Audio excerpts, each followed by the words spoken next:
Hello friends, welcome back to my channel Love to Nursing. Today we learn about hypertension. At- आणि it is important for your exam, not life. Okay, hypertension tension तर महत्वाचं नाहीच आहे. Hypertension तर लांबच आहे. Okay, त्यामुळे hypertension हे आपल्याला एक्झामसाठी इम्पॉर्टंट आहे. तर let's start back to the point. Hypertension is also known as a high blood pressure. Is chronic medical condition characterized by an elevated force of blood pushing against the wall of the arteries. It can lead to serious health complication if left untreated. तर hypertension म्हणजे काय? ही एक high blood प्रेशरलाच आपण hypertension असं म्हणतो. ही एक chronic medical condition आहे. Chronic म्हणजे खूप काळासाठी, दीर्घकाळासाठी. आणि याचं कॅरेक्टराइज काय आहे की तुमचं जे ब्लड वेसल्स मध्ये ब्लड असतं ते फोर्सफुली इलेव्हेटेड होतं. ओके, म्हणजे फोर्सफुली ते जात असतं. त्यामुळे काय होतं, आर्टरीजला प्रेशर येतं. आर्टरीजचे जे वॉल्स असतात त्यांना प्रेशर येतं. त्यामुळं आपल्याला हायपरटेन्शन ही कंडिशन उद्भवते. If you not treated earlier then it gets serious health complications. Clear? Okay. Causes of hypertension की कोणकोणती कारणं आहेत? फर्स्ट आहे lifestyle factors, medical condition, genetic factor and ageing. तर लाईफस्टाईल फॅक्टर्स ह्याच्यामध्ये पुअर डाएट आहे, lack of exercise, excessive alcohol and smoking can increase the risk of hypertension.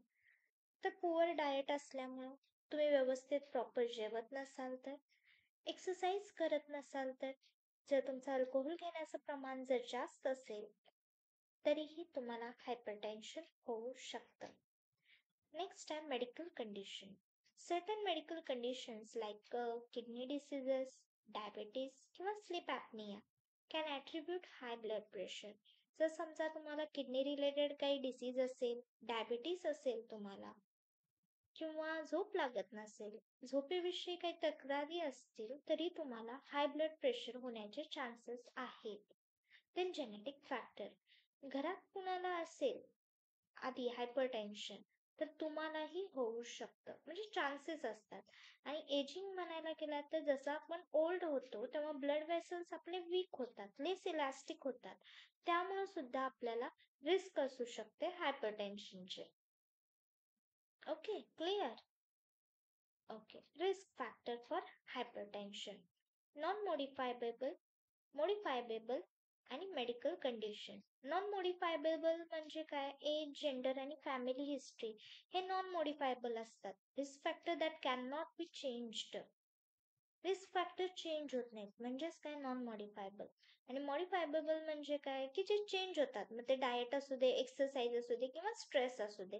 Stress बघा, आधी 4 दिवसांपूर्वी होता तोच आता असतोय का? नो, अपडेटेड आहेत आपले स्ट्रेस. कधी पाहिजे तेव्हा येतात आणि नाही आले तरी सुद्धा आपल्याला टेन्शन येते की मला स्ट्रेस का येत नाही आज. ओके, तर सवय लागून जाते आपल्याला स्ट्रेसची. आणि स्ट्रेस हा खूप इम्पॉर्टंट आहे, पण ओव्हर पण नाही. ओके, कोणतीही गोष्ट मी आधीपासूनच सांगते तुम्हाला, कोणतीही गोष्ट अनलिमिटेड सांगणे नाही. लिमिटेड मध्ये असली तरी ती आपल्याला कंट्रोल करता येते. देन मेडिकल कंडिशन, जर समजा तुम्हाला ओबेसिटी, डायबिटीज किंवा किडनी डिसीज कोणताही असेल तरी सुद्धा रिस्क असते हायपरटेन्शनची. ओके, तर 3 लक्षात ठेवायचे, modifiable, non modifiable and medical condition. Clear? Okay. What's the which are the symptoms of hypertension? तर बघा, थकवा, okay, severe headache, vision problem, difficulty in breathing, chest pain, pounding in your chest, neck or ears, then blood in the urine and irregular heartbeat. Images वरनं तर तुम्हाला समजलंच असेल, मराठीमध्ये explain करायची काहीच गरज नाहीये. ओके, हे सगळे तुमचेच चित्र आहेत, जसं तुम्हाला होते मध्ये आधी कधी तर. पण याचा अर्थ असा नाही की तुम्हाला हायपरटेन्शन. ओके, तर फर्स्ट आहे हेडेक. खूप हेडेक होतं आपल्याला. अनकंट्रोल्ड हायपरटेन्शनचा एक सिम्पटम आहे. डिझीनेस, feeling lightheaded or dizzy can be sign of high blood pressure. Chest pain, छातीत दुखायला लागतं आणि श्वास व्यवस्थित घेता येत नाही. तर हे सिम्पटम्स आहेत तुमचे हायपरटेन्शनचे. Diagnosis of hypertension. How you diagnose hypertension? First is blood pressure test, medical history, then physical examination. Blood pressure test, that we can conduct this test with the help of sphygmomanometer, which is we shown in the hospitals, clinics. Okay, but now early days digital BP apparatus is came. You know that. Okay. तर आत्ताच्या हल्लीमध्ये BP apparatus हे digital आलेले आहेत. एक button दाबलं की आपोआप BP show होते. काही गरज नाही स्टेथो घ्या, स्टिग्मो घ्या, मर्क्युरी बघा. ओके. पण क्लिनिकल मध्ये अॅक्युरेट जर हवं असेल तर तुम्हाला स्टिग्मो मॅनोमीटरच यूज करावा लागतो. मेडिकल हिस्ट्री आधी घरामध्ये कुणाला आहे का? ओके. फॅमिली हिस्ट्री घेऊ शकता तुम्ही. कोणते मेडिसिन्स वगैरे चालू आहेत का बघायचे. फिजिकल एक्झामिनेशन मध्ये त्यांचं लाईफस्टाईल कशी आहे, एक्सरसाइज करतात का नाही, काय प्रॉब्लेम आहे का नाही, हे सगळं आपण फिजिकल एक्झामिनेशन मध्ये चेक करतो. Treating hypertension. हायपरटेन्शनला कसं ट्रीट करायचं? तुमची लाईफस्टाईल चेंज करा, medications plus monitoring. Lifestyle change करा म्हणजे तुमचं डाएट इम्प्रूव्ह करा, एक्सरसाइज इन्क्रीज करा, जे काय फिजिकल ऍक्टिव्हिटी आहेत ते इन्क्रीज करा. त्यामुळे काय होतं, जे काय ब्लड प्रेशर आहे ते लोअर होतं. मेडिकेशन. जर समजा तुम्ही लाईफस्टाईल चेंज नाही केली तर डॉक्टरच्या सल्ल्याने तुम्हाला मेडिकेशन्स घ्यावे लागतील, जेणेकरून ते काय करतील, हायपरटेन्शनला कंट्रोल ठेवतील. Then monitor. तुम्ही टॅबलेट्स घेताय, लाईफस्टाईल चेंज केलेले आहे, तर मॉनिटर करायलाच पाहिजे ना, की रेग्युलर करायचं मॉनिटरिंग ब्लड प्रेशरचं, होममध्ये असू दे किंवा क्लिनिकल सेटिंगमध्ये. तर रोज हे चेक झालंच पाहिजे. प्लस तुम्ही नोट सुद्धा करून ठेवायचे की आज किती आहे, सकाळी किती होतं, संध्याकाळी किती आहे, दुपारी किती आहे. 3 टाइम तुम्ही मॉनिटर करायचं आहे आणि विकेंड नंतर ते कम्पेअर करून बघायचं की इथं काय प्रोग्रेस आहे की आहे असंच. ओके. इफ तुम्हाला वाटलं की प्रोग्रेस आहे, then call to doctor.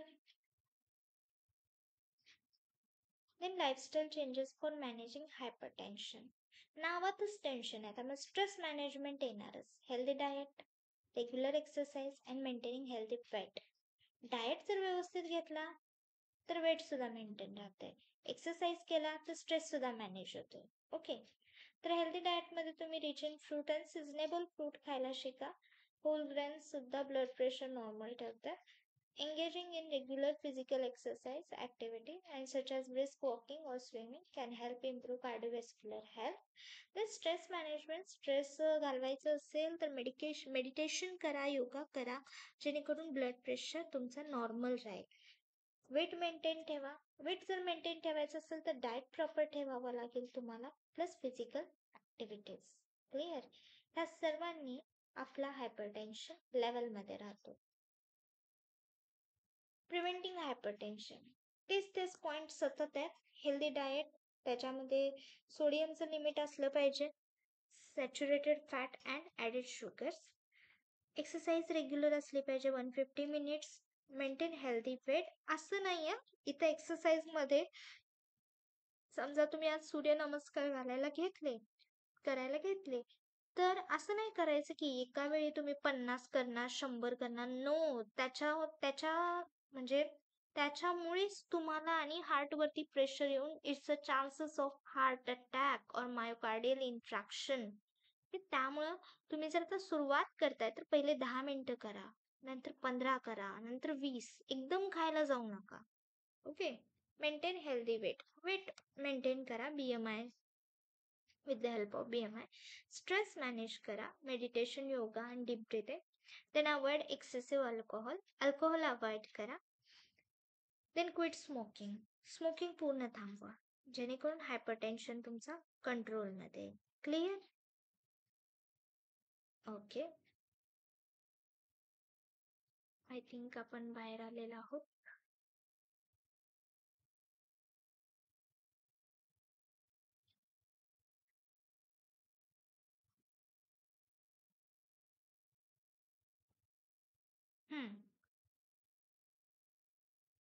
Okay. तर आपण पाहिलेले आतापर्यंत hypertension, causes, symptoms, prevention and treatment, diagnosis. तर इथे तुम्हाला पूर्ण हा हायपरटेन्शन कळलेला आहे असं मी समजते. If not then comment me. Okay, thank you so much for watching my video. Press the like button आणि जाता जाता तेवढं सबस्क्राईब करून जा. Keep in touch. Bye bye. Be healthy, be safe.